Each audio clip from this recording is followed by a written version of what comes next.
tous, c'est Papa Écureuil. Alors on se retrouve aujourd'hui pour une nouvelle vidéo, dans le même thème que celle que j'ai faite récemment, il y a quelques semaines de cela. C'est une vidéo sur les livres photographiques. Alors j'avais dit que peut-être j'en ferais une. Effectivement, j'ai quelques livres photographiques à la maison, j'en ai pas 500 non plus. Donc là c'est le numéro 2 de cette série. On part pas sur une série de 500 épisodes non plus quoi, mais on part sur une série de 2 déjà, ce qui est 2, ça commence à être une série, peut-être 3, suivant ce que je peux acquérir, suivant des livres que peut-être je vais recevoir ou acheter, enfin 2 pour l'instant c'est sûr parce que je suis en train de la tourner. Et je vais essayer sur celle-ci en fait de faire quelque chose d'un petit peu différent.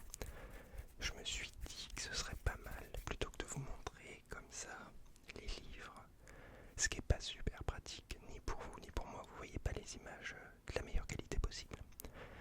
Je vais essayer de faire les vidéos en fait avec un plan, avec mon smartphone, faire une vue du dessus pour vous montrer les livres plus en détail. J'enregistrerai ma voix en même temps, enfin bon, tout ça on s'en fiche un peu, pas vraiment, ça vous concerne pas. Enfin ça vous concerne en ce que vous allez le voir, mais ça vous concerne pas en l'aspect technique et la façon dont je vais réaliser la vidéo. Mais bon, pour moi c'est une sorte de petit challenge. Je suis novice, je commence.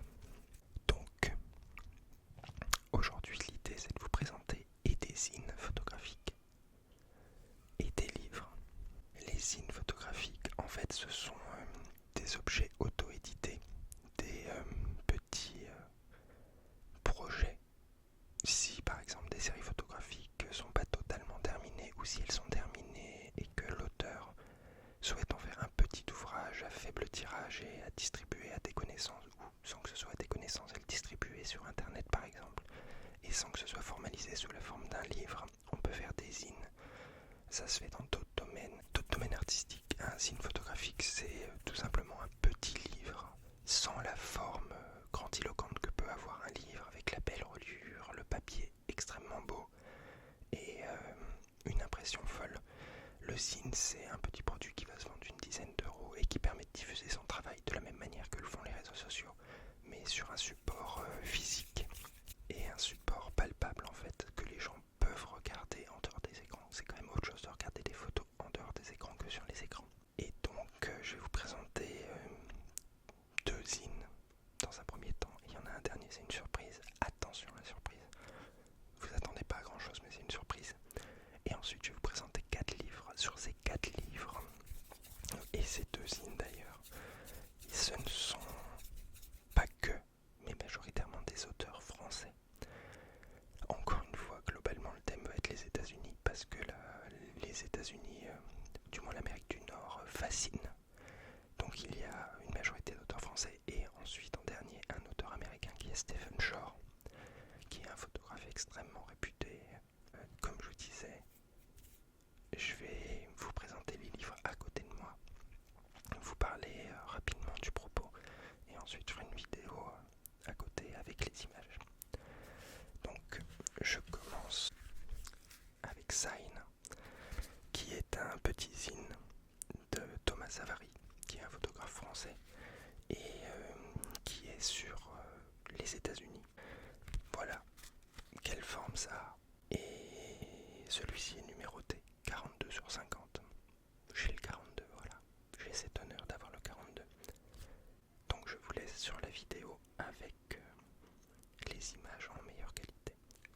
Donc le premier livre c'est Sign de Thomas Savary.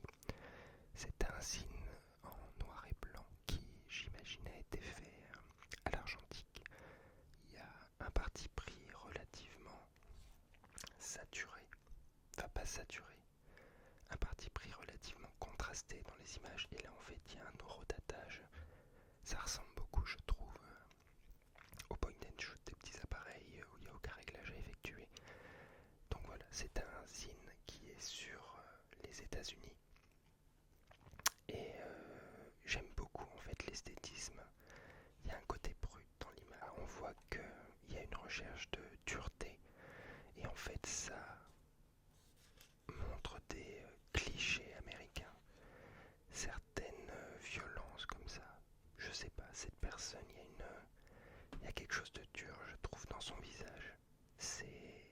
assez esthétique, avec ce grain qui est extrêmement prononcé, ce tatouage, ces machines à glace. C'est très cliché, mais en fait il y a, je trouve, un propos. Le drapeau américain, les laveries. Et en fait, là je sais pas exactement, ça doit être sur un terrain de baseball ou quelque chose le soir, des gens qui vont participer à une activité sportive ou quoi que ce soit, une course de voiture. Et en fait, alors je vais pas tout vous montrer, mais ce que j'aime beaucoup, c'est l'utilisation des clichés en fait, regroupés dans un petit zine comme celui-ci. Et pour en faire une série photographique, il y a toujours cette notion de flou, il y a cette notion d'urgence, je trouve. Visuellement, je trouve ça très réussi. Et donc c'est un petit zine que j'apprécie beaucoup. Donc Thomas Savary, avec son zine Sign, que vous pouvez retrouver sur les réseaux sociaux, sur Instagram, en cherchant Thomas Savary, ou il a un site internet thomassavary.com. Je mettrai tous les liens en information. Donc voilà pour le premier zine qui est sur les États-Unis. Ensuite, on enchaîne sur un second zine qui est East-West de Cédric Roux et Philippe Blaillot. Donc en fait, c'est un zine qui a été fait à deux mains. Deux photographes français, région parisienne, qui ont réalisé ce zine avec dans l'idée de représenter leur vision chacun des États-Unis. Un plutôt la côte est, l'autre plutôt la côte ouest. Et je vais vous montrer, voilà, maintenant, ce zine plus en détail, vous montrer à quoi peut revenir un travail en duo. Alors pour le second zine, c'est East-West de Cédric Roux et Philippe Blaillot. Donc comme je disais précédemment, en fait, ce sont des amis à la base, des amis photographiques j'imagine, et en fait ils se sont mis en duo pour produire ce petit zine qui est un zine sur l'Amérique du Nord et sur la côte est et ouest plus précisément. Cédric Roux ayant photographié majoritairement sur la côte est et Philippe Blaillot sur la côte ouest. Donc en fait ils ont fait ceci sous forme de diptyque et leurs photographies se répondent. Donc là en l'occurrence on a une vue d'un building avec ce ballon qui est tout en haut qui fait face à cet amas rocheux caractéristique de la côte ouest des États-Unis. Et en fait c'est un peu ça sur toutes les images. Encore une fois, là nous avons des buildings de la côte est et répond à des arbres décharnés de la côte ouest. Et donc c'est sur l'ensemble du zine en fait, voilà, des bâtiments. Là c'est une photo de Cédric Roux qui a été prise à New York, j'imagine, autour de la sortie du film Joker. Et donc voilà, c'est le covering qui a été mis sur un bus qui passe devant ces puits de fumée caractéristiques de la ville de New York. D'un point de vue esthétique, c'est très réussi. Ces deux images floues, le South 69 et le drapeau américain, les voitures caractéristiques toujours de la côte est, ce taxi, et la côte ouest, où on peut retrouver pas mal aussi d'endroits désertiques. Et alors là, potentiellement, c'est pas sûr que ce soit un endroit désertique, mais il y a cette image des vieilles voitures américaines abandonnées ou à vendre. Donc là, celle-ci, je la trouve très amusante. C'est deux personnes sur un boardwalk, peut-être à Atlantic City. Et ici, dans je sais pas, un hôtel, peut-être un restaurant, ce petit veau à deux têtes. Voilà, enfin, je trouve ça relativement amusant, ça se répond bien. Cette photo que je trouve exceptionnelle de Philippe Blaillot, donc c'est deux personnes en train de regarder un film en extérieur avec les couleurs qui se répondent en fait. Il y a une sorte de jeu de miroir sur une seule image et je trouve ça très très très réussi. Très esthétique également, désolé pour le bafouillage. Donc ensuite nous avons des scènes classiques. Enfin classiques. Encore une fois, ce sont des scènes de la côte est, de la côte ouest. Cette image d'un cygne dans l'Amérique de l'Ouest.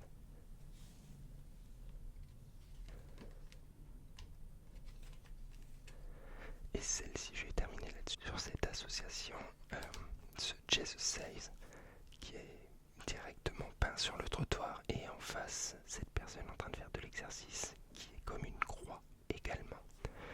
Donc voilà, c'est un zine que je trouve très réussi sur les États-Unis. Et comme je disais tout à l'heure sur les zines, voilà, moi j'ai le numéro 1 qui a été signé par Cédric Roux et par Philippe Plaillot.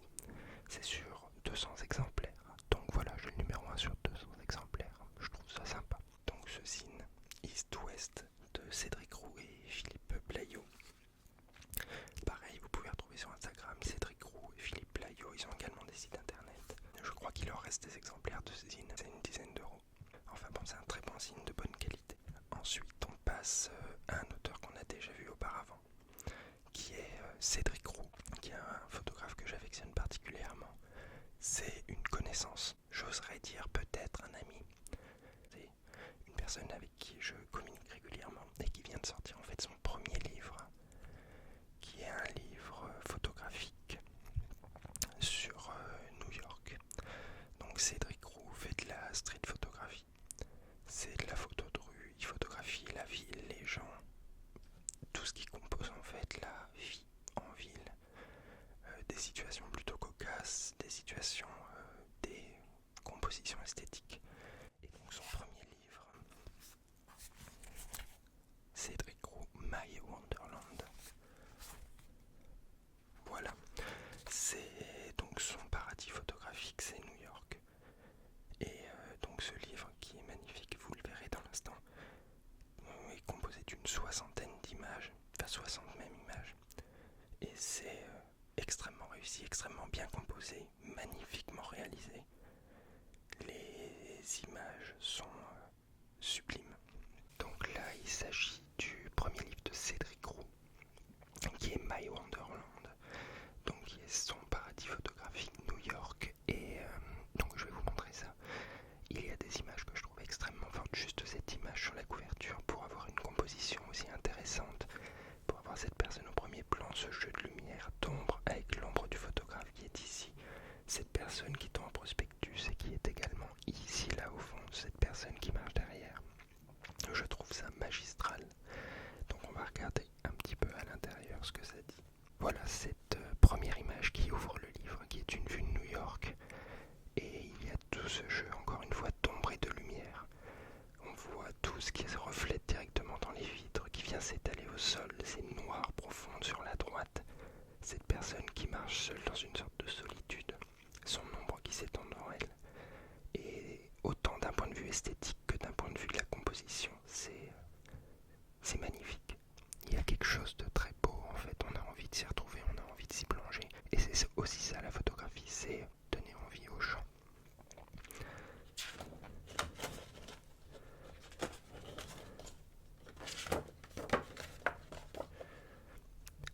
Alors là, sur celle-ci, de la même manière, je trouve ça extrêmement réussi. Toujours ce jeu d'ombre et de lumière, ce personnage qui est au centre, qui a cette allure très fière, très humble. Cette personne qui marche fièrement en fait. Et le parallèle avec la personne en arrière-plan sur son téléphone, cette personne qui a les épaules hautes, qui marche, qui est dans la lumière. Et en fait, il y a quelque chose d'extrêmement cinématographique. Enfin, ça me fait penser à des films des années 2000 avec ces personnages d'âge mûr américains. Et voilà, enfin, je trouve ça extrêmement beau.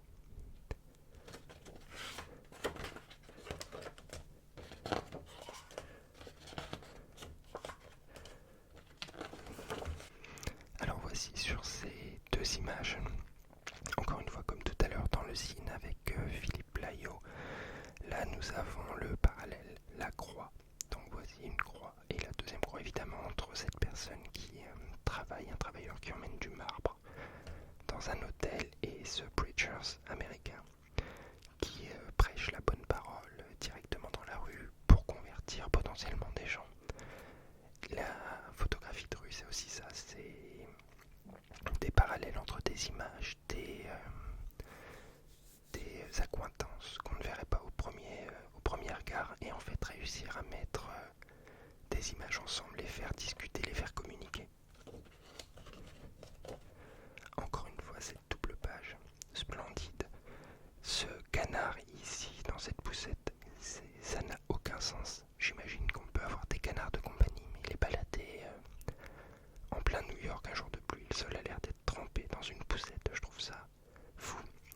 Et ici cette mariée, donc l'image du cygne blanc qui regarde son reflet directement dans les vitres. Et ici on a son mari en fait. Elle semble plongée dans une sorte de questionnement intérieur. Et lui il est juste là sur le côté à l'observer, donc il doit être en retrait ici. Donc cette image que je trouve très marrante en fait, avec ce pull de Batman, la voiture jaune devant en fait, enfin, j'ai passé, c'est New York, Gotham City. Et en fait c'est bien joué, le taxi, il y a en plein milieu de l'image le logo. C'est plein de sens en fait. Et je vais finir sur cette image. Donc c'est, j'imagine, proche de Wall Street ou quelque chose comme ça dans le district. Cet homme avec son chapeau qui semble sorti des années 50. Et c'est très cinématographique en fait, c'est ça que j'aime beaucoup dans la photographie de Cédric Roux. C'est que c'est extrêmement cinématographique. Pas toutes les images le sont, il y en a beaucoup en fait. Mais celle-ci, encore ce jeu d'ombre et de lumière, et on a l'impression de se retrouver dans un film noir un peu, et c'est splendide. Donc voilà, My Wonderland de Cédric Roux. Donc à savoir que Cédric, dont je viens de vous présenter le livre, en fait photographie New York depuis une dizaine d'années. Ça fait plus de 10 ans qu'il se déplace à New York régulièrement, parfois plusieurs fois par an, pour photographier, pour documenter. Il n'y avait pas, j'imagine, à l'origine, cette idée de livre sous la forme actuelle, mais petit à petit, il a créé un corpus photographique qui fait qu'il a pu et qu'il a eu, grâce à des concours, cette occasion de faire un livre qui est sorti donc en précommande, en financement participatif il y a, je ne sais plus quelle plateforme, il y a 2 mois je crois, et qui sera disponible en librairie à partir de septembre. Voilà, l'ouvrage est magnifique pour tous ceux qui aiment New York, pour tous ceux qui aiment la photographie de rue. Comme vous avez pu voir, il y a des images très fortes, très belles, très esthétiques. Nous passons à American Solitude de Jean-Luc Bertini. Alors Jean-Luc Bertini, qui est également un photographe français, pareil, c'est sur 10-15 ans qu'il a accumulé des images. Il a entretenu son propos, créé une série photographique autour de la solitude aux États-Unis. Donc il y a un peu tous les clichés des États-Unis et en même temps il y a cette sorte d'ambivalence, d'atmosphère un petit peu de personnes esselées, de personnes abandonnées, de personnes reléguées au bord de la société. Et donc voilà, je vais vous montrer ça tout de suite. Donc maintenant, American Solitude de Jean-Luc Bertini, toujours un photographe-auteur français, publié à Actes Sud. Donc c'est un livre sur les États-Unis, sur la solitude aux États-Unis. Donc on va vous trouver quelques images. Donc voici ces 2 images que je trouve très fortes. À gauche, ce salarié, j'imagine, qui va travailler les épaules un peu basses. Il semble y avoir tout un poids sur lui qui rentre dans ce bâtiment qui est massif en fait, à l'image de beaucoup de bâtiments aux États-Unis qui prennent des espaces fous. Et à droite en fait cette image d'une maison avec le drapeau américain directement peint sur le toit de la maison. Alors je trouve ça assez hallucinant parce qu'il n'y a pas ce genre de choses en fait en France. Enfin, j'ai jamais vu une maison avec le drapeau français peint sur le toit. Et tout le monde trouve ça assez étrange. Et peut-être il y a un problème de fierté du drapeau, je ne sais pas trop, mais je sais qu'aux États-Unis ils ont peut-être un petit peu trop la fierté du drapeau. Enfin, en tout cas, ces 2 images alors je sais que Jean-Luc Bertini, qui photographie depuis 15-20 ans pour tout cela, non, 10-15 ans, photographie au moyen format argentique, pour ceux que ça intéresse, ça m'a mis à 7 je crois. Et en fait c'est aussi ce qui a ce rendu un petit peu pastel, un petit peu doux. Ça dépend des pellicules, là par exemple ça doit être la pellicule inversible. Enfin, c'est ce qu'on appelle les diapositives en fait, et là c'est la pellicule négative. Donc on voit ici c'est un petit peu plus doux, là c'est plus fidèle à la réalité. Alors voilà, cette image que je trouve très belle, très forte, cette personne potentiellement, j'imagine, un sans-abri comme ça à côté d'une bretelle d'autoroute qui se fait raser le crâne et c'est aussi ça les États-Unis, et c'est aussi ça en fait l'intérêt de la photographie, c'est de montrer des choses qui ne sont pas visibles d'habitude, qu'on ne voit pas, qu'on ne montre pas, et pour lesquelles potentiellement on détournerait le regard.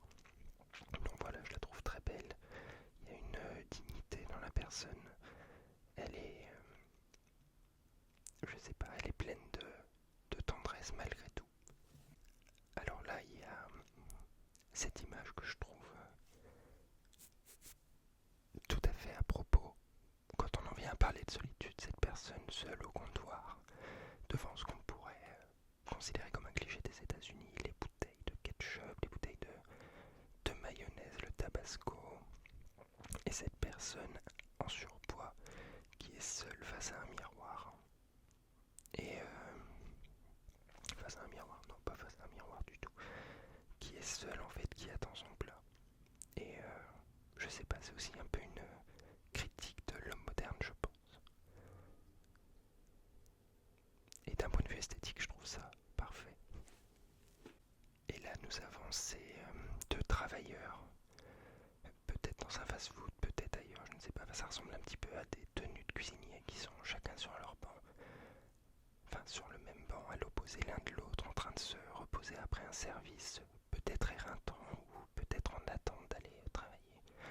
Donc c'est aussi ça la solitude, c'est être ensemble mais sans être ensemble. Il y a d'ailleurs une autre image qui est extrêmement forte. Je vais essayer de vous retrouver ça, je ne sais pas où elle est. Je ne sais pas, peut-être je l'ai déjà passée. Peut-être elle est avant. Ou peut-être elle est après. Attendez. Alors voilà, je voulais retrouver cette image. Enfin ces deux images. Celle-ci que je trouve extrêmement belle avec ces deux chevaux en pleine plaine. En pleine plaine. Ah ouais, voilà, en pleine plaine, c'est peut-être très trigue, je ne sais pas. Qui se tourne le dos. Une sorte d'allégorie de la solitude. Du fait de se sentir seul lorsqu'on est entouré. Et enfin, je trouve visuellement très très impactante. Et ensuite nous avons cette personne, sûrement un travailleur. Ça se passe en Californie, donc il est possible aussi qu'il y ait les travailleurs mexicains. Il a son chapeau, il a son sac plastique et il attend. Et voilà. Après dans le livre il y a pas mal de photos de sans-abri aussi. Après j'avais pas envie de vous montrer spécialement que des photos de sans-abri, donc voilà pour ce livre de Jean-Luc Bertini. Donc ce livre, American Solitude, de Jean-Luc Bertini, est trouvable pareil en librairie et encore une fois, donc c'est sur les États-Unis, mais comme je disais, il y a beaucoup de monde qui est influencé par les États-Unis, et autant que ce soit Cédric Roux, Philippe Laillot, Jean-Luc Bertini, en fait il y a une approche des États-Unis qui est différente d'un photographe américain. Un photographe américain, il va photographier son environnement, sa façon de voir les endroits qui lui sont familiers. Il n'y a pas les mêmes repères, il n'y a pas la même culture. Il va photographier la vie du pays qu'il connaît et dans lequel il a grandi. Alors qu'un photographe européen, ou au-delà d'un photographe européen, un photographe asiatique, un photographe russe, un photographe africain, ils vont avoir en fait une autre approche photographique. Ils vont pas voir les choses de la même manière. Ils vont les voir à travers le prisme de... J'arrive pas à dire certains mots. À travers, ça veut rien dire du tout. Je suis désolé. Alors peut-être c'est très déclencheur. Et si c'est très déclencheur, je suis sincèrement heureux. Donc je vais dire à travers le prisme de sa culture, à travers le prisme de son histoire, de ses expériences. Et en fait, il a un regard qui va être un petit peu décalé. Il aura digéré entre guillemets ses influences potentiellement. Il en aura tiré un propos qui l'intéresse, qui le fascine, et surtout il aura mis en valeur un aspect potentiellement des États-Unis qui ne sera pas un aspect mis en avant par les Américains, par les photographes américains. Donc c'est vraiment très intéressant, et ça se produit de la même manière sur les photographes américains qui vont venir photographier en Europe, ou un photographe de n'importe quelle nationalité qui va se retrouver dans un environnement avec lequel il n'est pas familier, va voir des choses différentes d'une personne pour qui cet environnement est familier. Et après ça marche un peu dans tous les domaines. Il y a une sorte de vent de fraîcheur, parce qu'il y a un regard nouveau, il y a un regard neuf, et il y a une sorte personne qui découvre pour la première fois, qui autorise entre guillemets une certaine originalité dans le traitement des choses. Donc voilà pour ces auteurs photographes français. Je vais passer maintenant à Stephen Shore. Donc Stephen Shore, on passe sur deux gros livres. Alors le premier, c'est une rétrospective en fait qui fait la part belle à l'ensemble de son œuvre. C'est un photographe américain extrêmement connu, extrêmement reconnu et réputé. Et donc cette rétrospective retrace une grande partie de sa carrière. Alors on va pas revenir sur toute sa carrière parce que ce serait beaucoup trop long et la vidéo va pas faire 2 heures, je préfère vous prévenir. On est en pleine canicule, alors j'ai mis la climatisation et j'espère que le bruit ne vous dérange pas trop, mais malgré tout il fait un petit peu chaud. Je viens de prendre une douche, je suis frais au maximum, mais je sens qu'à la fin du tournage je vais être un petit peu moins frais.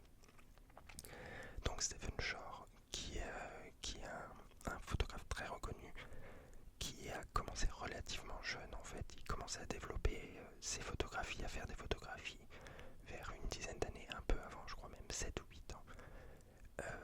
Vers 14 ans, il est new-yorkais.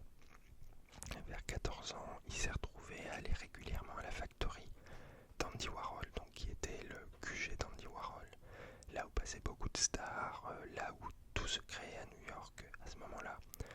Et il a en fait, il a été accepté petit à petit à la factory.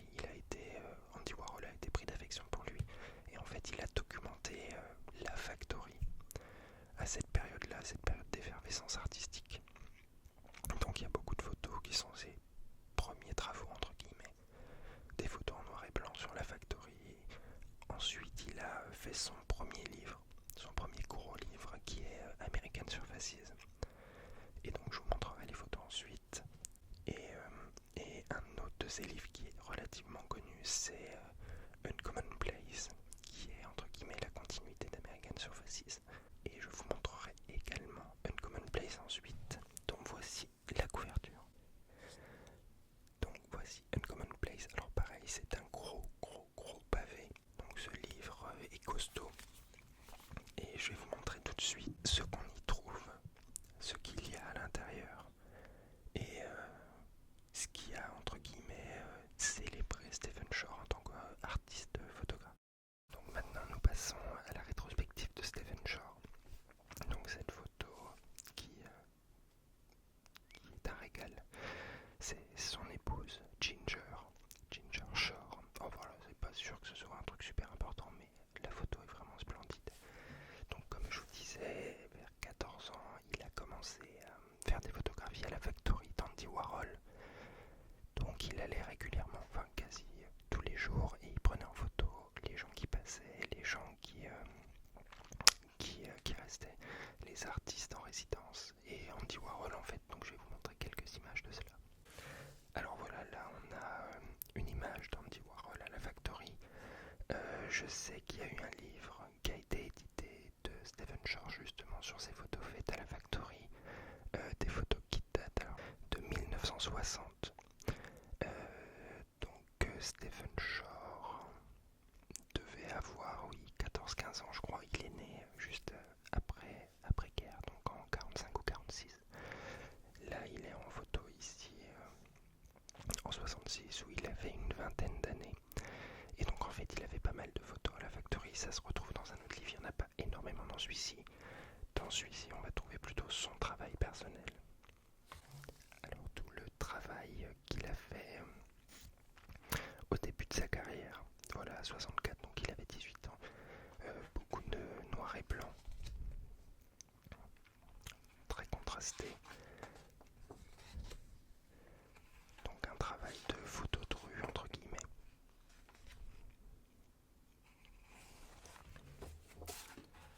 Alors voici ça, c'est American Surfaces, donc au début des années 70, il avait 25 ans quoi, et c'est le travail pour lequel il est connu. American Surfaces, il s'est baladé en fait à travers les États-Unis avec un petit appareil photo, un Rolei 35, et en fait il servait de cet appareil photo comme d'un carnet de notes. Il prenait en photo tout ce qu'il voyait, il notait croisait, les gens qu'il croisait, avec qui il discutait. Et donc en fait c'est un instantané de l'Amérique de ces années-là. Donc il y a un petit peu de tout, il y a des panneaux, des photos de stations-service, les bâtiments, les voitures, des gens qui croisent lui-même. Non, c'est un ami à lui, je crois, c'est pas lui. Un chat, des plats, des paysages, des chambres d'hôtel, des toilettes. Donc voilà, Stephen Shore a documenté les États-Unis du début des années 70 en les traversant. Et en fait, c'est un travail qui reste parce que c'est un état des lieux de ce à quoi les gens ressemblaient, de ce à quoi les villes ressemblaient, comment elles étaient en train d'évoluer. Parce qu'elles ont beaucoup évolué aussi à cette période-là au niveau des constructions, au niveau des mentalités. Et donc en fait voilà, c'est un travail qui est resté, qui est extrêmement reconnu et qui de prime abord, une photo prise à part peut sembler anecdotique, mais dans l'ensemble en fait c'est le propos global qui fait sens. Et donc voici le deuxième livre, le deuxième plus gros ouvrage de Stephen Shore qui est Uncommon Place, donc qui est un livre dans la continuité de celui dont je viens de vous parler, American Surfaces, sauf que là il s'est placé hors de l'action en tant que spectateur. Il vivait pas de la même manière l'action, il a utilisé un appareil grand format, donc qui demande plus de temps, on ne peut pas prendre des instantanés, et en fait il a de la même manière créé une sorte de panorama des États-Unis. Alors sur cette première image qui ouvre le livre, en fait, voilà, on se retrouve dans la chambre d'hôtel de Stephen Shore, alors qu'il parcourt les États-Unis pour, encore une fois, documenter l'évolution du pays, la façon dont les infrastructures changent, les gens consomment différemment et tout. Et donc voilà, il prend sa photo, on voit ses pieds, c'est une sorte d'autoportrait en fait, ce qui est relativement classique chez les photographes, il y a toujours un autoportrait quelque part en général. Donc là par exemple, nous sommes sur quelque chose de plus classique que ce qu'on a pu voir précédemment, très esthétique. Ce parking avec ses enseignes, cet arc-en-ciel et cette ancienne de motel qui se reflète dans la flaque d'eau. C'est très esthétique, ça fait très cliché, mais c'est aussi une image des États-Unis.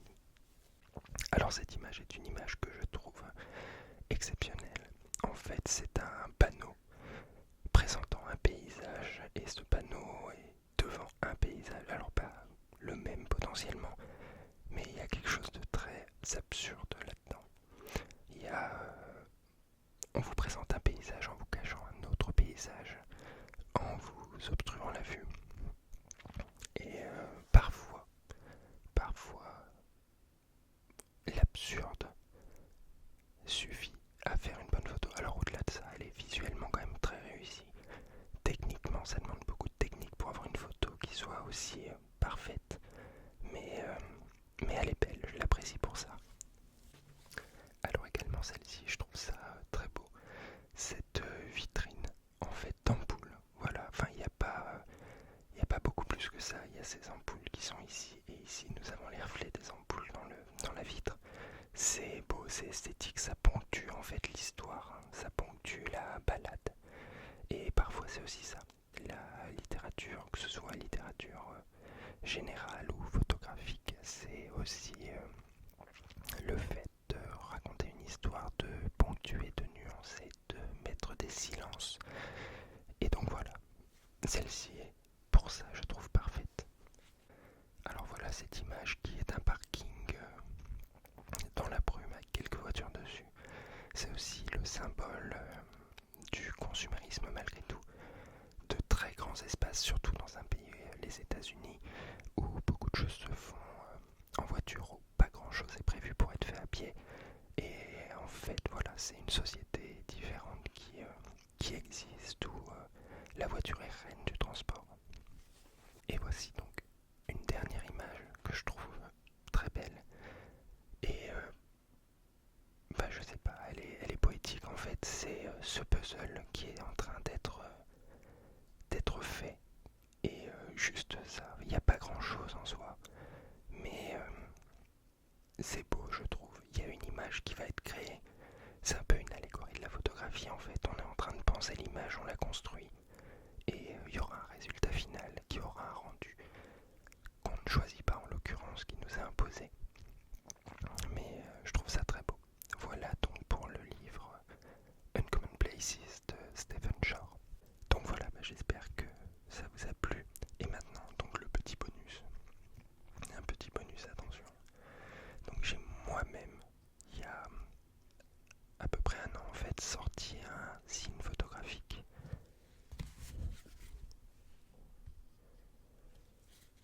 qui s'appelle Lorsqu'ils s'en vont, ceux qui demeurent.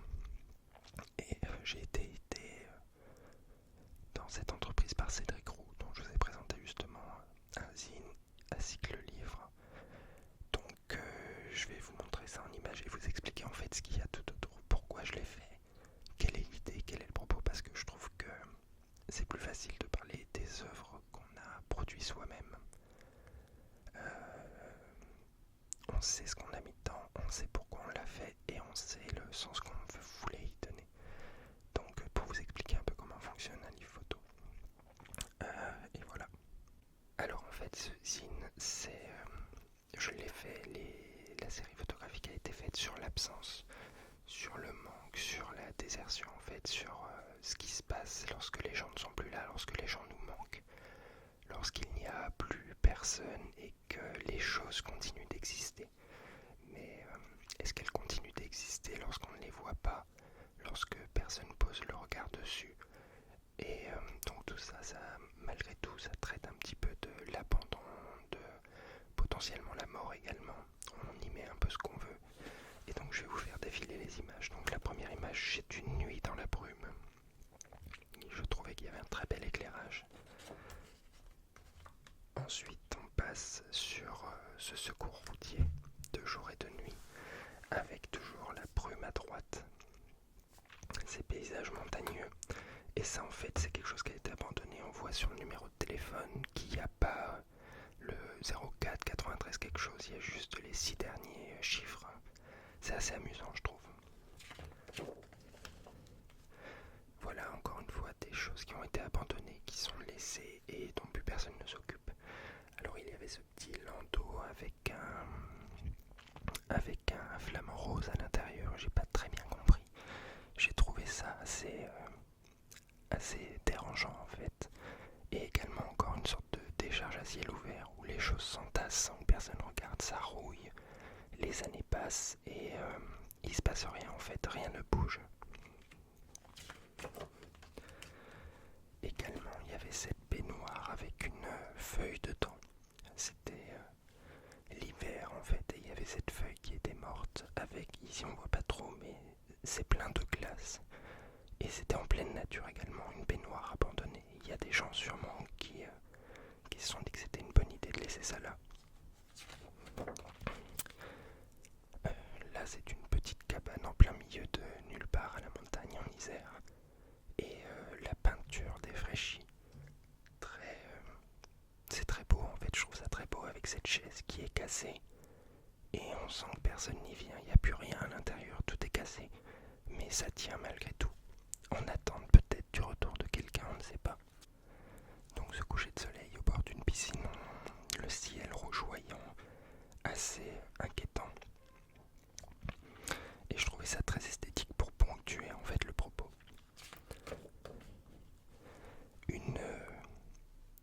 Une vitre cassée. Devant on ne sait pas trop quoi, alors moi je sais ce que c'est. Mais il y avait ce jeu de couleurs avec les images précédentes. Et avec les images à venir aussi. Et puis il y a cet aspect cassé, abandonné. Donc cette remise abandonnée au fond d'un jardin. Et en fait il y avait ce jeu de couleurs, de lumière avec la photo précédente. Et ensuite celle-ci, qui est une station-service abandonnée en bord de route, pas très loin de Nice. Pareil, en fait tout est à l'abandon. Ça semble être comme ça depuis des dizaines et des dizaines d'années. C'est au bord de la route. Et personne ne s'en soucie en fait. Et encore une fois, ça répondait un petit peu, je trouve, à l'esthétique américaine, l'imaginaire des stations-service, ce mobile-home abandonné pareil. Alors ça pareil, c'est un hall de gare, alors c'est pas abandonné, mais il y a personne.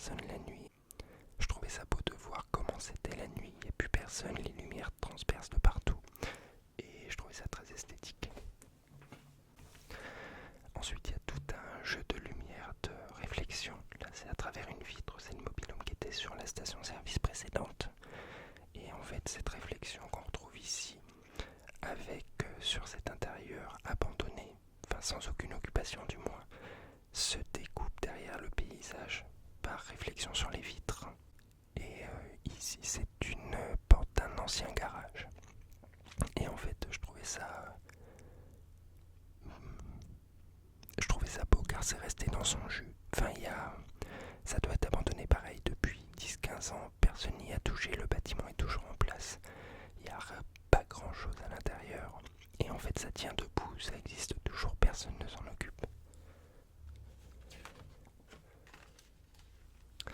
Celle-ci, en fait c'est une ancienne, comment dire, c'est une bâche plastique et ça a été totalement recouvert par la nature. Ça a été envahi à l'intérieur autant qu'à l'extérieur. C'est un lieu abandonné. Et il y a ce jeu de transparence, de lumière, d'ombre qui se répercute un petit peu partout et que je trouvais très heureux.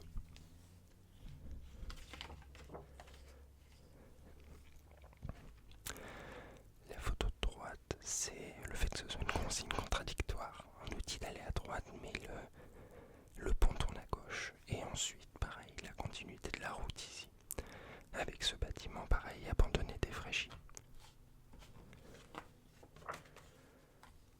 Alors ça c'est un portrait. Alors c'est un portrait de dos. Et en fait c'est assez lié au thème.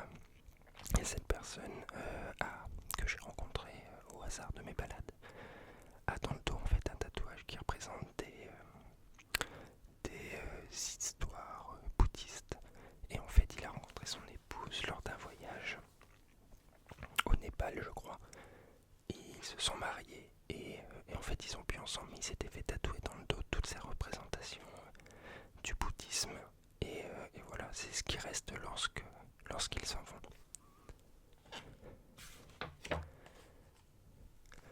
Alors ensuite voilà, ça il y a ce poteau couché et potentiellement ça fait penser à un accident. Au bord de la route comme ça on voit qu'il est cassé au pied. Et pareil encore une fois c'est ce qui reste lorsqu'ils s'en vont. Il y a ces fleurs sur un arbre, voilà. Je pense qu'à peu près tout le monde a compris la signification.